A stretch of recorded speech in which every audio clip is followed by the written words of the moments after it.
익숙한 찬송이라서 방심하고 눈을 감고 부르다 보면 가사가 바뀌어서 헷갈릴 때가 있어요, 그렇죠? 우리 그 이 몸의 소망 무엔가로 이렇게 익숙하죠, 그렇죠? 근데 사실 무엔가 이런 표현은 옛날식 표현이라서 우리가 익숙하긴 하지만 그러다 보니까 너무 잘하는 찬송이라 눈 감고 다 이렇게 부르다가 훔치둠치 놀랄 때 있어요. 다르게 부르면은. 네, 오늘은 시편 130편과 131편 두 편의 시편을 함께 묵상하도록 하겠습니다. 130편 제가 가진 성경으로는 900쪽 이게 되겠는데요. 그 앞뒤에 찾아주시면 되겠습니다. 130편과 131편 두 편 저와 여러분 한 절씩 교독하겠습니다. 여호와여, 내가 깊은 곳에서 주께 부르짖었나이다. 주여, 내 소리를 들으시며 나의 부르짖는 소리에 귀를 기울이소서. 여호와여, 주께서 죄악을 지켜보실진대 주여 누가 서리이까? 그러나 사유하심이 주께 있음은 주를 경외하게 하심이니이다. 나 곧 내 영혼은 여호와를 기다리며 나는 주의 말씀을 바라는도다. 파수꾼이 아침을 기다림보다 내 영혼이 주를 더 기다리나니 참으로 파수꾼이 아침을 기다림보다 더하도다. 이스라엘아, 여호와를 바랄지어다. 여호와께서는 인자하심과 풍성한 속량이 있음이라. 그가 이스라엘을 그의 모든 죄악에서 속량하시리로다. 여호와여, 내 마음이 교만하지 아니하고 내 눈이 오만하지 아니하오며 내가 큰 일과 감당하지 못할 놀라운 일을 하려고 힘쓰지 아니하나이다.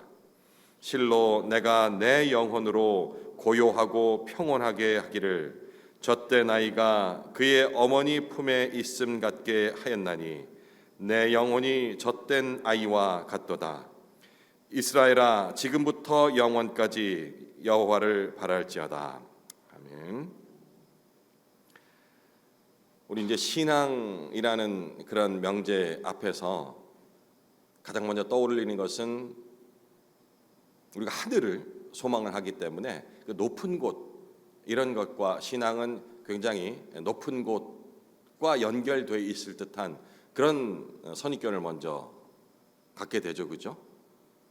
근데 성경이 보여주는 그 진실은 우리가 하나님을 만나는 자리 그 출발점은 대개 높은 곳이 아닌 깊은 곳이라는 점을 우리가 알아야 합니다. 시편 130편은 여호와여, 내가 깊은 곳에서 주께 부르짖었나이다 라는 이러한 고백으로 방금 우리가 읽었지 않습니까?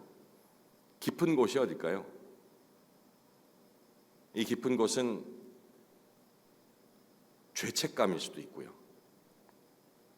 죄책감의 자리일 수도 있고 혹은 실패의 자리일 수도 있을 것 같습니다. 그리고 극심한 두려움, 그런 자리도 어쩌면 그 깊은 곳이 포함될 수도 있겠죠. 하지만 놀랍게도 하나님은 그 깊은 곳에서 우리를 만나시고 거기서부터 새로운 영적 여정을 시작하고 계신다는 것을 성경 곳곳에서 우리가 발견할 수가 있습니다. 그 다음에 이어질 시편 131편은 처음에는 절망과 부르짖음으로 시작을 하는데 마침내 익숙한 구절이죠. 하나님 품 안에서 이 젖된 아이처럼, 어미의 품 안에 있는 그 젖된 아이처럼 고요하고 평안한 신뢰로 나가게 된다. 길이상으로 잘랐을까 아니면 의미상으로 잘랐을까? 이 매일 성경의 이 편집자 분께서 어떤 기준으로 130편과 131편을 연결을 시켜서 하루의 묵상 본문을 했을까? 나름대로 생각을 하면서 의미 부여를 제가 해본 거예요. 130편으로 이렇게 시작되는 것이 이제 131편으로 이어지는 것은 그 깊은 곳에서 이 절망의 자리에서 시작했던 그 시인의 그 영성이 마침내 하나님 품 안에서 젖된 아이처럼 고요하고 평안한 신뢰의 그런 단계로 나아가게 되는 것, 이것을 독자들에게 얘기하고 싶어서 이렇게 두 편을 묵지 않았을까, 개인적으로 그렇게 생각을 하고 두 편을 이어서 묵상을 저는 했거든요. 이게 바로 신앙의 길이고 또 복음이 우리 안에서 이게 뭐 토기장에 비유하지 않습니까? 이 비전에는 그런 은혜의 변화의 모습이 아닐까라는 의미를 생각을 했습니다. 오늘 이 두 시편을 함께 묵상하면서 기쁜 곳에 시작해서 하나님께 주시는 평안과 신뢰로 나아가는 그 길을 묵상하기를 원합니다. 제가 본론으로 들어가기 전에 혹시 이제 저처럼 시편을 읽으시면서 고개를 갸우뚱갸우뚱 하시는 분들이 있을까 싶어서 그래서 짧게 설명을 좀 드리려고 해요. 시편의 저자와 관련된 그런 부분. 시편의 저자 누굽니까 하면은 다윗을 이제 떠올리죠. 그리고 이제 총 150편 중에서 저자가 드러나지 않은 그런 시편도 있는데 뭐 이런 부분들은 그냥 보편적으로 다윗이라고 해도 무방합니다라고 목사님께도 말씀하셨고 저 역시 그걸 동감을 하고 이제 그 인식을 갖고 있다 보니까 엊그제 묵상했던 그 시편 126편 같은 경우에는 이 바벨론 포로 귀환기 그 내용이거든요. 잠깐만, 바벨론 포로 기면은 다윗이 죽어도 한참 지난 그 시기인데 다윗이 이걸 기록했다? 예언인가? 다윗이 환상을 본 것인가? 뭐 이런 식으로 헷갈릴 수가 있어요. 왜냐하면 시편의 저자를 우리가 그냥 다윗으로 대표적으로 그렇게만 인식하고 있다 보면은 이 가끔씩 나오는 이런 이 내용이 시기적으로 다윗 시기가 안 맞는데라는 것 때문에 오해를 가질 수가 있는데 결론적으로 이 시편은 어느 한 시대에 한 사람에 의해서 왕창 기록된 것은 아닙니다. 지금 이제 보면은 150편 중에서 100편이 누가 기록했는지 정확히 나와 있어요. 뭐 올라가면은 여기 어떻게 127편은 보면은 솔로몬의 시, 곧 성전에 올라가는 노래라고 돼 있어요. 솔로몬도 아니잖아요. 그 시대 바벨론 포로 시기도 아니고 그죠? 그러니까 이런 식으로 저자가 분명히 기록된 시편이 100편, 그 중에서 다윗이 73편, 그리고 아삽이라는 인물이 있어요. 아삽이 12편, 그리고 고라 자손이에요. 고라 자손이 10편, 뭐 이런 식으로 조금씩 나눠져 있어요. 그 100편 중에서도 저자가 분명하게 기록된, 심지어는 모세도 있어요. 모세가 기록한 시편도 한 편이 여기 들어 있거든요. 그러니까 시기가 엄청난 거죠. 모세를 한다면은 다윗보다도 훨씬 전이니까. 그러다 보니까 이 시편을 그냥 우리가 다윗으로만 생각하다가 읽다 보면은 혼동되는 부분은 그렇게 해결하시면 돼요. 다윗과 모두 같은 그런 관점에서 시기는 다르지만 기록되었다. 그리고 우리가 누가 기록한 걸 잘 모른다라고 생각할 적에는 다윗으로 생각해도 무방하다라는 그런 정도로 이해를 하시면 되겠습니다. 자, 이런 짧은 왜냐하면 제가 궁금했거든요. 다윗의 시라고 적혀 있지는 않은데 이 다윗의 시라고 이해하고 읽으려니 내용은 다윗 시대가 아니고 이런 부분들은 그렇게 이해를 하시면 되겠습니다. 한 절씩 살펴보도록 하겠습니다. 130편 1절에서 4절까지는 깊은 곳, 아까 설명드렸던 깊은 곳은 각자에게 좀 다른 경우로 다가올 수 있겠죠. 이런 깊은 곳에서 부르짖는 그런 영혼의 소리를 담고 있습니다. 앞서 말씀드렸다시피 이 깊은 곳이 단순히 그런 그 고난의 환경만을 얘기하는 것은 아니라는 것을 우리가 알 수 있습니다. 왜냐하면 다윗의 그 영성을 볼 적에 시인은 이렇게 고백하죠. 3절 여호와여 주께서 죄악을 지켜보실진대 주여 누가 서리이까. 하나님께서 이 죄를 만약에 일일이 다 기록하고 계산하신다 하면 그 앞에 설 자가 아무도 없다라는 그런 고백이겠죠. 그죠? 100% 동의 아닙니까? 그죠? 우리가 어떻게 지금 예배당에 좀 앉아 있겠어요. 외람되지만 살아오신 연수가 많을수록 죄악은 더 많을 거 아닙니까? 환경적으로 훨씬 노출돼 있었을 테니까. 내가 한 실수들만 생각해도, 제가 길지 않은 제 인생만 생각해도요, 생각하다 보면 너무 절망에 빠져요. 넘어졌던 모습들, 그리고 아직도 완전히 극복하지 못한 그 죄에 대한 속성들을 생각하면 하나님 앞에 설 수 없음에도 불구하고 이렇게 예배 자리로 나오는 것은 하나님께서 그것을 일일이 다 셈하겠다, 계산하시지 않겠다라고, 물론 그 죄를 넘어가시겠다는 말씀 아닙니다. 그렇게 일일이 그런 것 가지고가 아니라 너의 그 뉘우침으로 인하여서 모든 것, 인류의 죄를 대신해서 예수 그리스도 단번에 속죄를 하셨듯이 하나님께서는 그 모든 것들을 그런 식으로 대응하지 않으시겠다라는 믿음이 있기 때문이겠죠. 로마서 3장 23절에 이렇게 기록이 되어 있습니다. 모든 사람이 죄를 범하였음에 하나님의 영광에 이르지 못하였다라고 같은 맥락에서 얘기할 수 있겠죠. 그런데 이 놀라운 반전은 4절에 기록되었습니다. 그러나 사유하심이 주께 있음은, 이 사유라는 단어가 어떤 뜻입니까? 이게 사유라는 단어로 보면은 뜻이 달라져요. 뭐 이게 개인적인 생각도 사유라기도 하고, 아니면 개인적으로 소유하고 있는 것들을 생활적으로 사유라고 얘기하거든요. 근데 여기서 사유하심은 동사예요. 이 사유라는 명사가 아니고,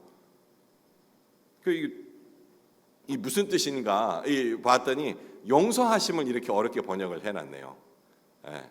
아마 이제 옮겨오면서 영어 성경에도 그렇고 조금 다른 의미의 일반적인 용서와는 좀 다르다는 느낌을 주기 위한 그런 번역 차이가 아닐까 싶습니다. 살로햄인가 제 기억은 잘 안 나는데 원어는 그렇게 되어 있는데 그 원어는 성경 다른 신약에도 있고 여러 곳에 있거든요. 용서라고 번역한 데도 있고 뭐 속량했다라는 것도 이렇게 번역한 데도 있는데, 오늘 특별히 이 시편에서는 사유하심이라고 해서 뭔가 그 저자의 특별한 느낌을 고백을 전달하고 싶어서 기록한 게 아닌가 싶은데, 저는 아직 어제도 계속 쭉 생각을 했는데 어떻게 그 다른 용서하심과 어떤 의미로 했을까라는 정확히는 와닿지는 않는데, 어쨌든 그 용서하신다라는 하나님의 용서하심을 이렇게 표현을 한 것 같습니다. 뭐 이렇게 많이 번역은 되지는 않은 것 같아요. 사유하심으로 이렇게 번역을 한 것이 성경 구약에서 이렇게 많이 나오지는 않는 것 같습니다. 하나님을 경외하게 만드는, 그러니까 이 용서가 하나님에 있다는 사실이 단순히 이제 그 죄의 그 면죄권이 하나님께 있다라는 그런 의미보다는 우리로 하여금 그것 때문에 하나님을 경외하게 만드는, 그죠? 이거 하나님만이 하실 수 있는 부분이다라는 것을 깨닫게 하시고자 함이 아닐까. 그래서 그걸로 인해서 우리를 그 은혜의 자리로 아유 다행이다 이런 개념이 아니고, 그래 이거 사람은 절대 용서할 수 없는 부분인데 하나님이시기 때문에 일일이 다 계산하신다면 절대 할 수 없는 부분을 하신 것이다 해서 감사로 초청하는 것이 아닐까라는 느낌이 들어요. 죄를 끝까지 추궁하시는 분이 아니라 그 용서를 통해서 우리를 경외와 감사로 이끄시는 분이다라는 것을 얘기하고자 함이 아닌가라는 그런 느낌을 받았어요. 바로 복음이 여기서 시작된 거 아니겠습니까? 일반 법정에서는 도저히 용서될 수 없는 사형 언도를 받아도 쌀 그런 죄조차도 하나님께서는 용서하심으로 또다시 기회를 준다. 이것이 복음이잖아요. 복된 소식이 바로 복음 아니겠습니까? 이어지는 이제 5절과 6절은 그 시인이 그 기다림의 영상에 대해서 얘기를 하고 있습니다. 용서를 경험한 이후에 이제 어떻게 되냐? 어제도 뭐 했죠. 역사가 무슨 뜻인지. 저는 이제 그게 결과물이라는 그 단어적인 해석을 가지고 제가 이제 다른 설교 시간에 말씀드렸던 해석을 했던 것 같은데, 데살로니카에 나왔던 그거 있죠. 그런데 어제 그 김동환 목사님 얘기는 행동으로 해석을 하셨어요, 그죠? 예. 믿음은 그냥 그대로 끝나는 것이 아니고, 저는 그것이 반드시 그 결실이라는 걸로 이렇게 드러나야 된다 했는데 그거를 행동으로 표현하셨어요, 그죠?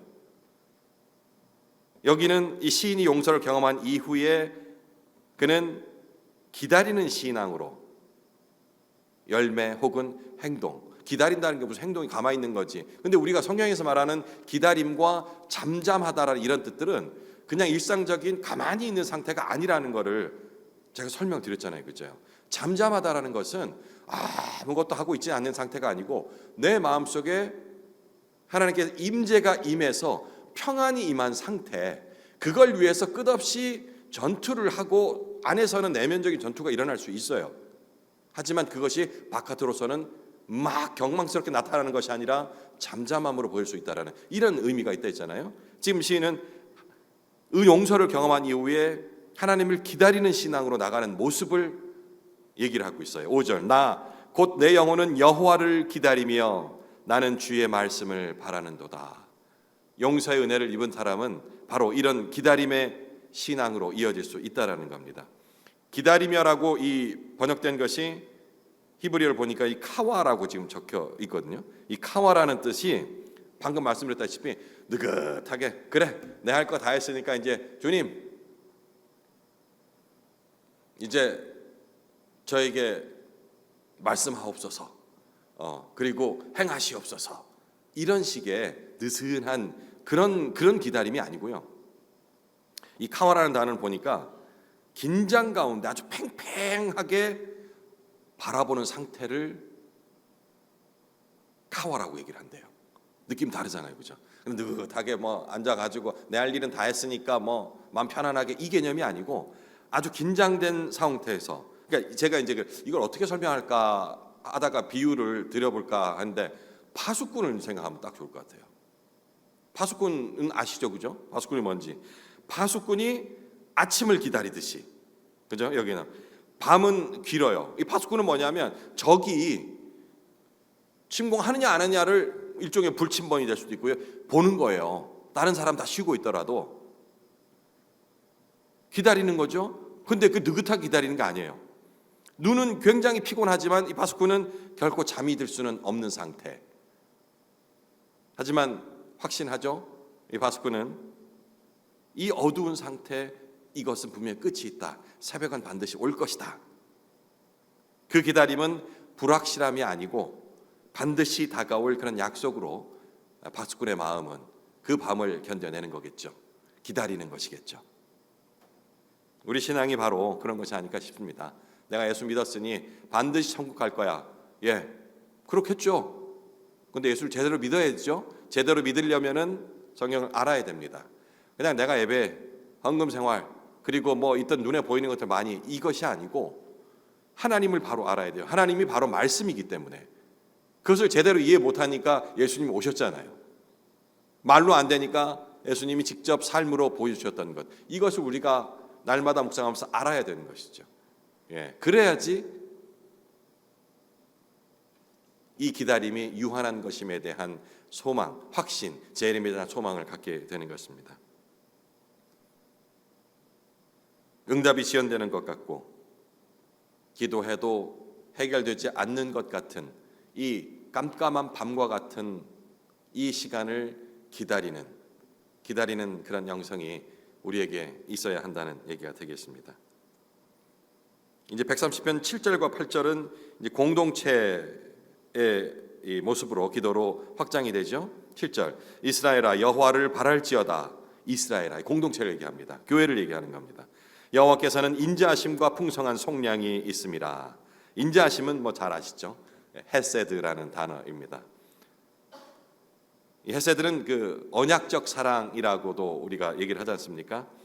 이 얘기가 뭡니까? 그 인자하심, 하나님은 자기 백성을 버리지 않으시고 또 값을 주고 속량을 하시는 분이라는 얘기. 결국 시편 130편은 개인의 회개에서 시작을 했지만 공동체 전체를 향한 그런 구원의 초청으로 마무리되고 있다라는 것을 우리는 바로 볼 수가 있습니다. 신앙은 결코 개인의 문제가 아니라는 사실, 그죠? 이게 이 사실이요.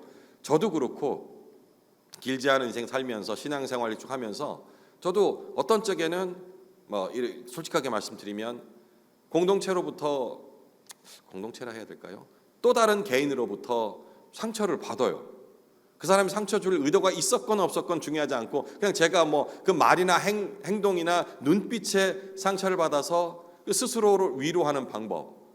상담가들이 그런 얘기를 해요.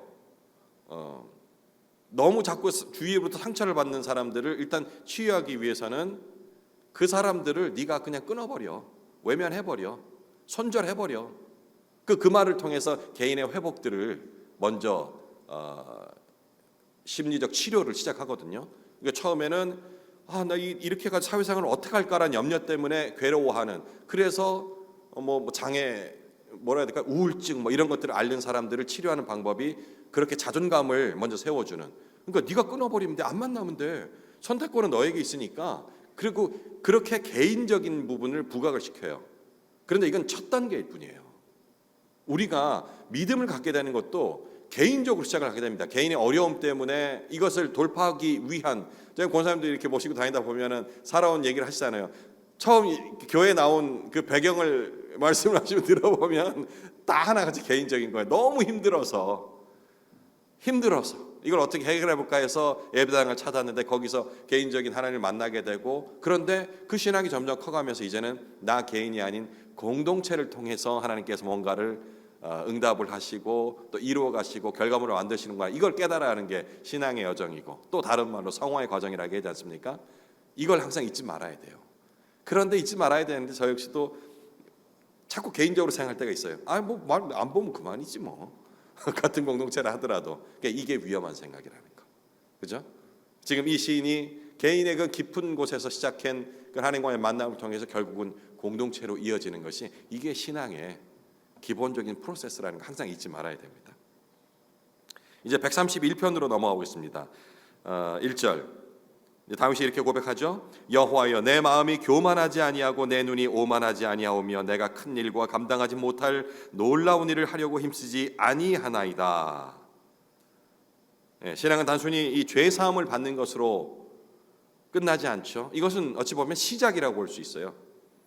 참된 신앙은 내 자신, 자기 자신을 높이려 하지 않고 하나님 앞에서 겸손히 머무르는 또 태도로 드러난다라는 부분이 기록이 되어 있는 것 같습니다. 다윗은 자신이 감당할 수 없는 일을 지금 억지로 하려 하지 않겠다라고 지금 고백을 하는 거잖아요. 다시 말해서 내가 감당할 수 없는 일이라는 것은 하다가 지쳤다 뭐 이런 개념이 아니고 하나님의 영역을 침범하지 않겠다라는 겁니다. 자기 열심히 강한 사람들은 수시로 하나님의 영역을 침범합니다. 그것도 하나님의 이름으로, 예수 그리스도의 이름으로 하나님께서 하셔야 할 부분, 이게 너무 과하면은 정죄로 이어지죠. 이런 부분들을 하지 않겠다는, 이걸 겸손이라고 지금 얘기를 하는 겁니다. 시편 이 절정 131편의 2절이 개인적으로 절정이 아닌가 싶습니다. 이 구절을 가지고 많은 찬양들도 만들어지기도 했는데요. 2절 실로 내가 내 영혼으로 고요하고 평온하게 하기를 젖된 아이가 그의 어머니 품에 있음 같게 하였나니 내 영혼이 젖된 아이와 같도다. 저는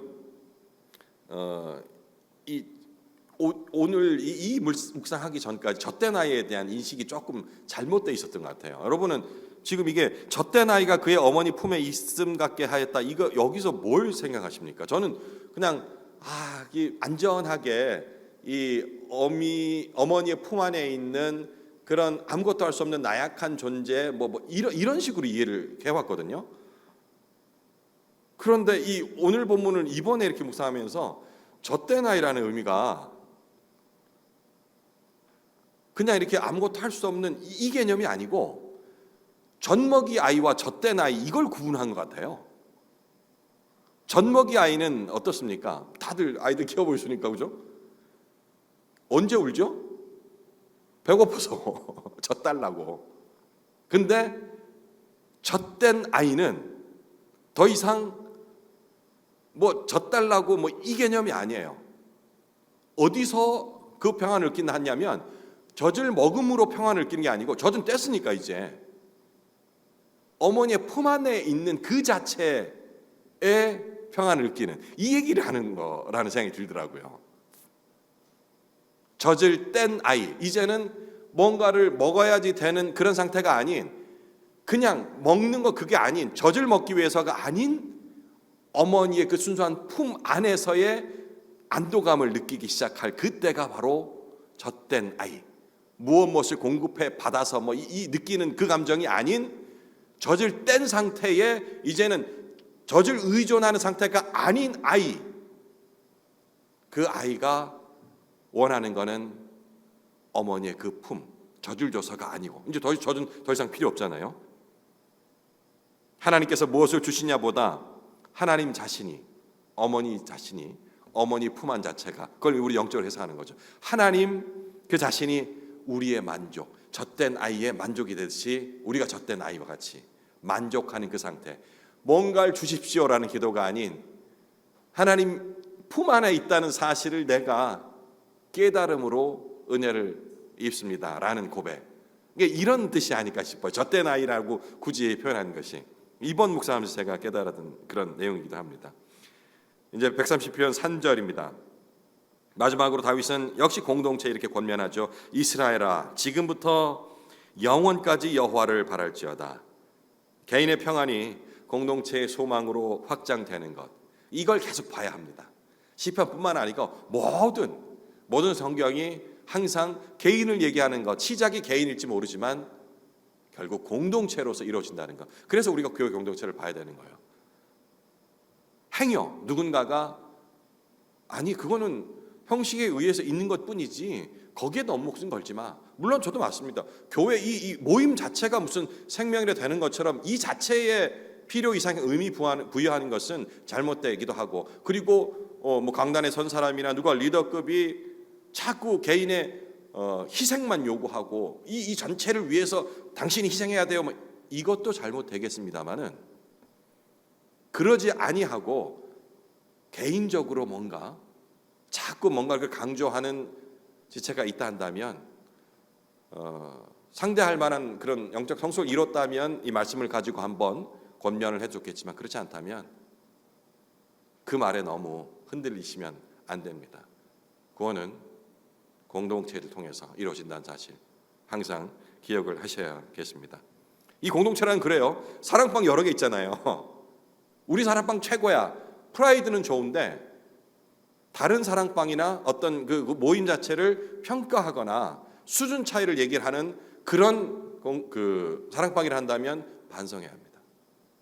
끌어주고 당겨주고, 물론 먼저 얘기가 돼야 되겠지만 그러지 않고 아직 저긴 멀었어, 이런 식의 생각을 한다면 교만한 겁니다. 지금 여기 다윗도 그랬잖아요. 그런 거 하나님의 영역을 침범하지 않도록 잠잠히 있겠다, 기다림의 영성을 얘기를 했듯이 이런 부분들을 우리가 시편을 묵상하면서 깨달았으면 좋겠습니다. 결론, 130편과 131편 결국 예수 그리스도 안에서 완성이 되는 것이죠. 항상 말씀드렸습니다. 구약의 성경 읽을 적에는 신약의 어떤 사건과 그리고 예수 그리스도와 어떻게 이어져 있는지를 생각하는 습관, 이것이 우리의 신앙을 튼튼하게 하는 그런 기초 근력 운동이랄까요? 이런 게 되는 겁니다.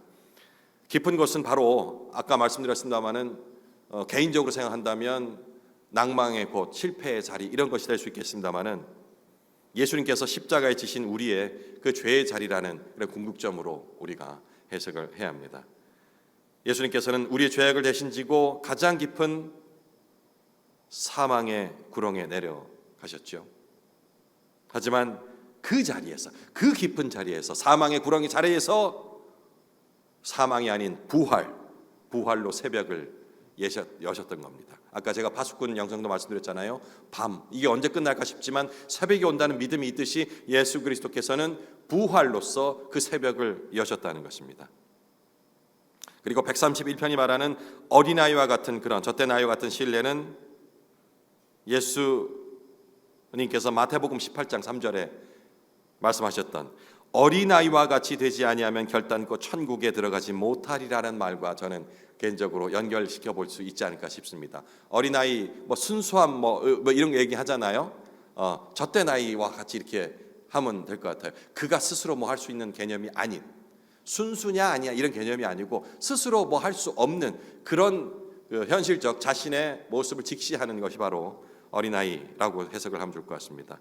신앙은 하나님을 이용하는 것이 아니고 하나님 그분 자신을 만족으로 삼는 길이라는 이 사실 기억하시면서 남은 시간 개인적으로 묵상을 이어가시기 바랍니다.